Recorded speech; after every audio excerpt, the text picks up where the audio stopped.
Welcome everybody. Today I shall continue with the triumphs of modern architecture of your Contemporary Architecture 1 syllabus.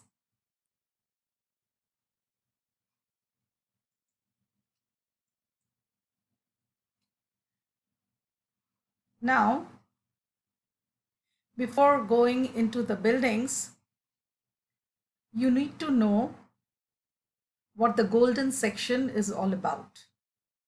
The golden section, also known as the golden ratio, golden mean, divine proportion, or Greek letter phi, exists when a line is divided into two parts and the longer part divided by the smaller part is equal to the sum of both divided by the longer part, which both equals to 1.618. Now this 1.618 is the value of phi. So here if you look at this sketch, you will see that this whole line is divided into parts A and B. A is the longer part while B is the shorter part. So if you divide A by B, or the longer part by the shortest part, the ratio that you get is equal to the summation of both the longer and the shorter parts, that is A plus B divided by A, that is the longer part. So this proportion was used profusely in the design of our historical buildings. This is a view of the Greek masterpiece, that is the Parthenon. So here there are some lines which shows us how this building was proportioned. Now here again I shall be referring to Parthenon.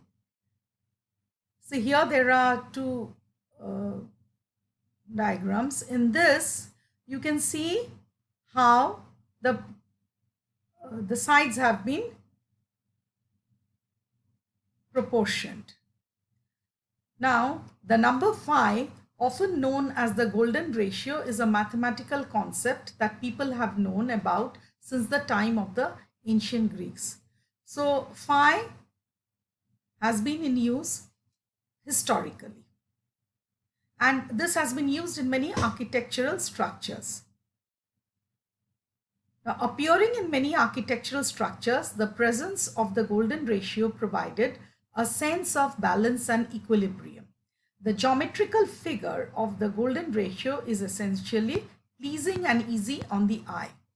Now here I would like to say also that this proportion was not only used in the case of elevations. This was used in the case of plans also, for determining the length and width of the building in plan. So if you go through the internet, you will come across various images of historical buildings that have used this proportion, the golden mean or the golden ratio or the golden proportion, for determining the various dimensions of their buildings. Now, based on the golden ratio, or rather adopting the concept of the golden ratio, Le Corbusier developed his own concept, that of the modular, in the year of 1946, in which he used the human figure, the proportions of the human figure, to determine the dimensions in his buildings. The modular is a universal anthropometric scale of proportions created by the Swiss-born French architect Le Corbusier and devised to measure and reconcile maths, the human form, architecture, and beauty into a single system. Now, from the image itself, you can see that there is a human figure with his hands raised. So the modular system is based on the height of a man with his arms raised, that is a height of 2.262 meters. Now the architect here suggests that the system could be used to provide the measurements of all aspects of design, from door handles to cities, from industry to mechanics. Now architectural buildings or buildings in general are to be used by the common people or the human being. So it is very natural that the proportion of the human being should comply with the size of any room or any building. So this is where Le Corbusier had thought about. This is what he had thought about, and finally he had developed the concept of the modular for his own buildings. Now an excellent example of the modular by Le Corbusier is his design of the building, the Unité Habitation, Marseille in France, and this was designed in the year of 1960. This is the finest example of his modular system based on the human body to determine all the proportions of the building. Now this multi-storied building, as you can see from the picture, is a vertical townhouse, a machine for living, providing man with the necessary comforts, offering both privacy and participation with nature. This was a building which housed around 2,000 inhabitants. That is quite a large number.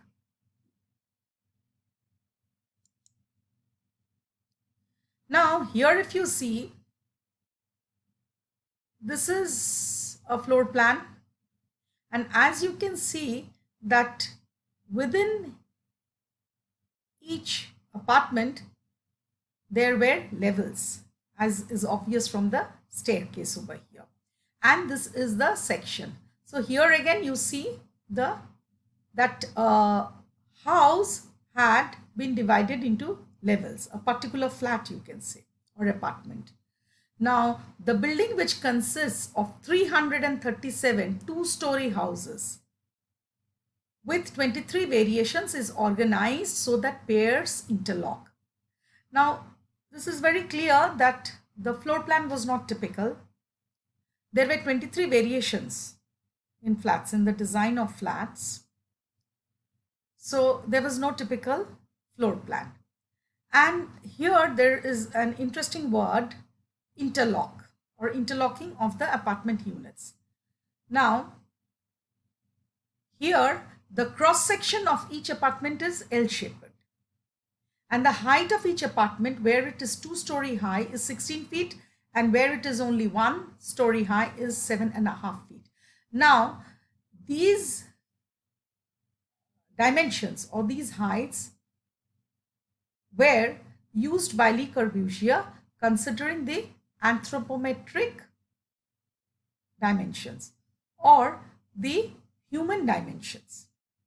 Now coming to the interlocking of the flats, this is how it was done. The lower part of an upper house, which is only half as large as the upper part, fits against the upper part of the lower house, which is only half the size of the lower part. So this is how the interlocking was done. Now, if you look at this section, this is very interesting. You will see that somewhere in the middle, there is an entire floor of floors which accommodates shops, restaurants, hotels, etc. Now, on the 7th and 8th floors, there is a communication center for the vertical town with a street and hairdressing salons. So this was called a vertical town or townhouse. So these common facilities had been kept in the middle so that people residing on the lower floors would go up and those residing on the upper floors would come down. So these had been placed somewhere in the middle. And a very interesting feature was the roof. The roof has been very aptly used for this vertical townhouse. The roof with its sculpted chimneys and installation elements intended for community living contained a kindergarten, swimming pool, a gymnasium and other communal facilities. In short, there was a park-like environment in the roof. So people could go up to the roof and relax. And since this was a vertical building, access to different stories is by a central shaft containing staircases and lifts. So this is it.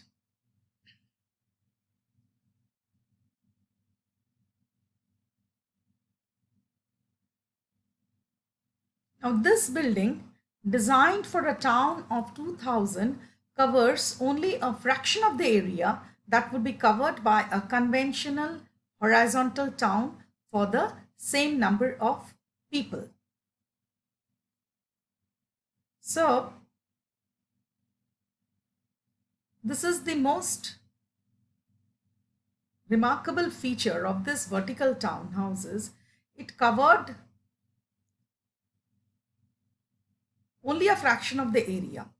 Had this entire area been split or been spread horizontally, a huge area would have been required to accommodate these 2000 people.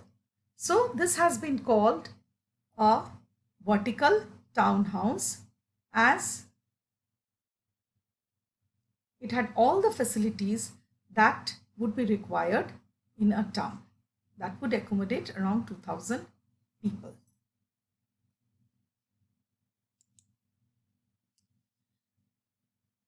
Now, for references, you can go to these links and read and gain some more inputs into this wonderful building by Le Corbusier that has been done totally based on his concept of the modular. So that's all about this building. Thank you.